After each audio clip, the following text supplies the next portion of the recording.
Friends welcome back to my channel आबारो एक नतून ब्लगे तुम्हारे सबाइके स्वागतम। रात्रि बेला प्रत्येक दिन की रान्ना होबे रुटिर साथे की तरकारी खाबो সেই নিয়ে প্রত্যেক দিনই চিন্তা শুরু হয়ে যায়। আর এখন যা প্রচণ্ড গরম পড়েছে বেশি ভারী কিছু খাবারও খাওয়া যায় না। তো আজকে আমাদের বাড়িতে রান্না হয়েছিল মিষ্টি কুমড়োর তরকারি। সাধারণত রাতে আমাদের বাড়িতে নিরামিষই রান্না হয়। আর এই রকম ছেঁচকি টাইপের রান্নাগুলো খেতেও ভারী ভালো লাগে, রুটি দিয়ে বা মুড়ি দিয়ে খেতে খুব ভালো লাগে। তো মিষ্টি কুমড়োর তরকারিটা আগে আমার খেতে খুব একটা ভালো লাগতো না, কিন্তু এখন আমি একটু টেস্টি করে বানাই এটাকে। তো তারই রেসিপিটা তোমাদের সাথে শেয়ার করছি। প্রথমে কুমড়োগুলো একটু বড় করে কেটে নিয়েছি, আর তার সাথে অনুপাত অনুযায়ী আমি আলু দিয়েছি। যতটা কুমড়ো দেবো তার অর্ধেক পরিমাণ আলু দিতে হবে।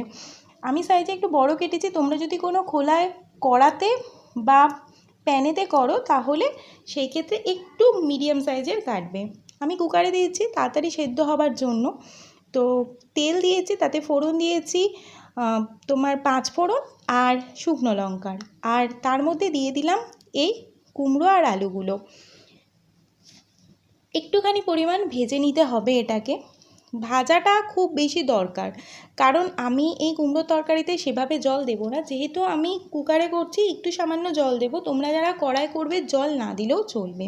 হ্যাঁ, তেলের পরিমাণটা অবশ্যই একটু বেশি দিতে হবে, তাহলে ছেঁচকিটা খেতে ভালো হয়। তেলটা যদি একদম সামান্য দেওয়া হয় সেক্ষেত্রে ছেঁচকির টেস্টটা ততটা ভালো হয় না। আর তোমরা চাইলে এতে কাঁচা ছোলা দিতে পারো অথবা বাদাম ভাজা দিতে পারো। আমি হলুদ দিয়ে দিলাম, আর দেব নুন আর চিনি। চিনিটা দেয়া এই মিষ্টি কুমড়োর তরকারিটা খুব বেশি জরুরি। কেন জরুরি আমি বলছি। যদিও এটা মিষ্টি কুমড়োর তরকারি, কুমড়ো অলরেডি মিষ্টি, তারপরেও চিনি দিতে হবে। হ্যাঁ, কারণ খাবারের টেস্টটাই ওটাই ইনহ্যান্স করবে। তোমাদের কার কার কুমড়োর ছেঁচকি খেতে ভালো লাগে তারা নিচে কমেন্ট করে জানিও। আমি অনেক জায়গায় ছেঁচকি খেয়েছি যেখানে ছোলা দিয়ে, বাদাম দিয়ে, বিভিন্ন রকমের পাঁচকড়াই দিয়ে ছেঁচকি হয়। তো আমার ওরকম ছেঁচকি খেতে কুমড়োর খুবই ভালো লাগে। আর লুচি দিয়ে তো এর স্বাদ, ওহ কী বলবো। আমাদের বাড়িতে পরোটা হলে বা লুচি হলে, কুমড়োর ছেঁচকি হলে আমার তো আর কিছুই লাগে না। অনেক সময় তো এরকমও হয়েছে কুমড়ো খাওয়াটা আমার কাছে লুচির জন্য হতো আর কি। তো যাই হোক, আজকে যদিও লুচি হচ্ছে না, এত গরমে লুচি করার কোনো ইচ্ছা নেই আমার। তো শুধুমাত্র মুড়ি অথবা রুটি দিয়ে আজকে খাওয়া হয়ে যাবে। দেখো আমি তারপরে সামান্য একটুখানি জল দিয়ে দিলাম। তোমরা চাইলে জলটা স্কিপ করতে পারো, একদম ঢাকা চাপা দিয়ে দিয়ে রান্না করবে, জল দিতেই লাগবে না। আমি কুকারে দিচ্ছি যেহেতু কুকারটা বন্ধ থাকবে, তো তুমি বুঝতে পারবো না ওটা পুড়ে গেলে।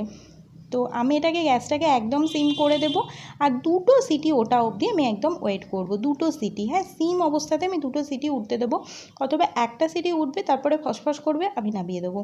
তো খুলে দেওয়ার পর আমার ছেঁচকিটা কিছুটা এরকম দেখতে হয়েছিল, এটা একদম তরকারির মতো হয়েছিল দেখতে। তো তারপরে আমি একটুখানি খুন্তি দিয়ে ম্যাশ করে দিলাম কুমড়োগুলো আর কয়েকটা আলু, ব্যাস। বিশ্বাস করো এত সুন্দর খেতে হয়েছিল যে কি বলবো। যেমন ঝাল তেমনি মিষ্টি, দুটোর পরিমাণ এতটাই বেশি সুন্দর ব্যালেন্স হয়েছিল যে খেতে ভারী সুন্দর হয়েছিল। শুধু লুচি বা পরোটার খুব অভাব হচ্ছিল আজকে। তো পরের দিন যখন ছেঁচকি করব অবশ্যই লুচি দিয়ে খাবো, যখন তোমাদের সাথে ভিডিওটা শেয়ার করব। তো যাই হোক, তোমরাও বাড়িতে মিষ্টি কুমড়োর তরকারি বানিয়ে খেও। আর নিচে কমেন্ট করতে ভুলো না, চ্যানেলে নতুন থাকলে সাবস্ক্রাইব করতে ভুলো না। টাটা।